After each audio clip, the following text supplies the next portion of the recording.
Hi guys, it's Kirsten McKenna from Beach Elementary, and this is AVID certification presentation. Our vision, our team goal is to work collaboratively to identify, use, and disperse AVID resources for supporting all Beach staff and implementing highly effective and rigorous teaching strategies in order to improve student engagement and student achievement. Our first goal was to utilize WICOR in lesson plans to ensure grade levels rigorously incorporated skills and strategies into their daily plans. We succeeded that because all teachers are now using COSTA's levels of thinking in WICOR lessons to ensure a balance of lower level and higher level questions and thinking that are posed and used by students. And so you can see here we've got some different activities that the kids are doing. This is a verb word search. This is using different verbs to ask questions.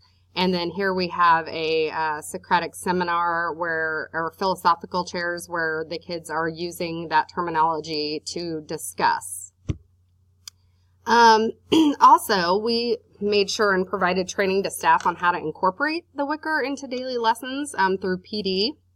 And we did BDI training, also biography-driven instruction, which really ties in well with our AVID. And we also did that during in-services and staff meeting. And you can see here we actually did bingo, staff bingo. We did it as a team, so we were all planning together using different strategies. And then we'd get bingos and we'd get little prizes or Taco Tuesday.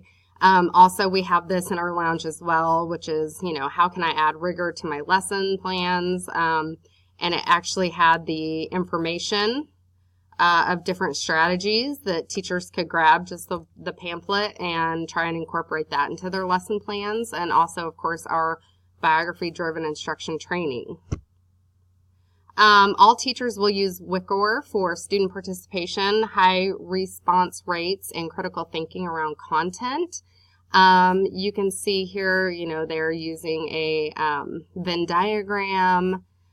Students are using some different note-taking in different activities. We've got talking chips over here that the kids are using different ways. Whiteboards are used a lot. There's a whole lot of ways now that the teachers, in different ways that the teachers are using to get those high response rates. Possible next steps are to provide students with more opportunities to answer and ask levels of questions in math. I think that's one area that is a little more challenging when you're planning. I know personally as a math teacher, I feel like it's harder for me sometimes than it is for my ELA counterparts.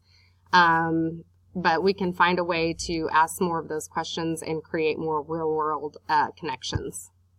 Our second goal was Beach Elementary incorporates rigorous, relevant, differentiated opportunities for all students in an environment that promotes a growth mindset and college readiness.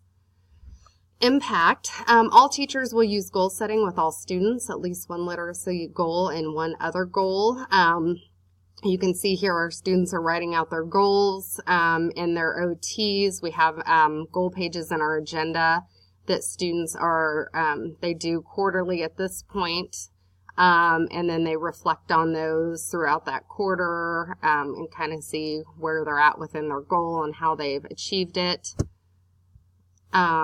Also, levels of task for students will reflect opportunities for depth of knowledge, levels 3 and 4, over the course of a unit of study, in addition to levels 1 and 2, so COSTA's levels 2 and 3.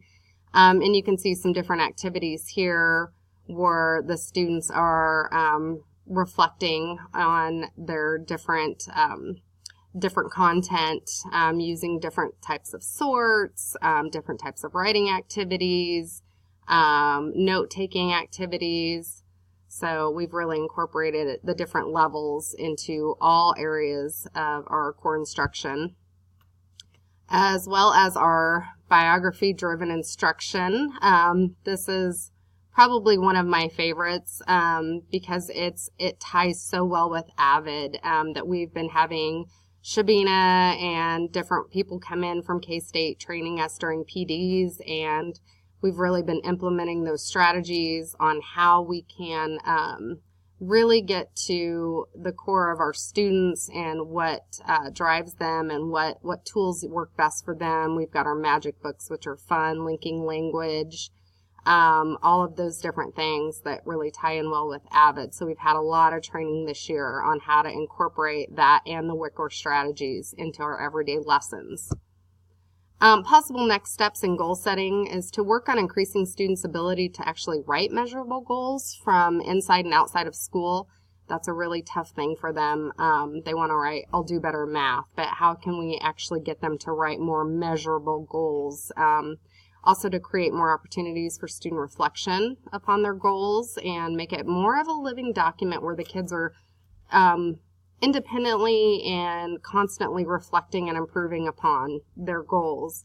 Levels of questions too, again, back to math, creating more opportunities within Math Core for students to use and identify levels of questions. Our third goal is Beach Elementary Administrators support, guide, and facilitate AVID elementary implementation for all students. We have done that, and of course, the books up here on the right, those really tie back in even with the second goal where we were given from our administration every month we were given a new book on growth mindset literature, and they created family groups, and we went over the 7 habits of happy kids, and we had groups of kids from all different grade levels. Each teacher had their own family group, and we'd go over the 7 habits, and we'd do different team building activities, and you can see here in the pictures, here's just some of them that we were doing in our group, so that really tied in multiple grade levels along with teaching a good growth mindset. And then, of course, our administrators showcase strategies, even in our in-services, which was great. Again, we have the picture here of our staff lounge where we've got the different, and those change regularly, different options for WICOR strategies. And I have to say Mrs. Druid has been amazing, as well as Mrs. Sutton, during our PDs, having us use those different strategies. In our last in-service, we used the DOTS chart, which was great. We used 3-column notes, just to give us more practice using those. Some possible next steps for next year would be to streamline our chosen graphic organizers for K through 5. I think if we can kind of narrow it down, I'm not saying eliminate the use of others, but really choose some core ones that we really want to get the kids really knowledgeable about and how to use them effectively, and build on those starting at kindergarten. I think by the time they're in the upper grades that these kids are going to be so independent, which moves into our next possible step about choosing their own graphic organizers, giving them more options, grade 3 through 5, on what would work best for them. That way they can take that information with them to middle school, high school, and beyond, because they're going to be very used to and familiar with these different graphic organizers and different ways to put their thinking down on paper that's structured. So that's just some options for next year. So thank you guys for watching. Sorry we didn't make it, and we will see you guys next time. Thanks.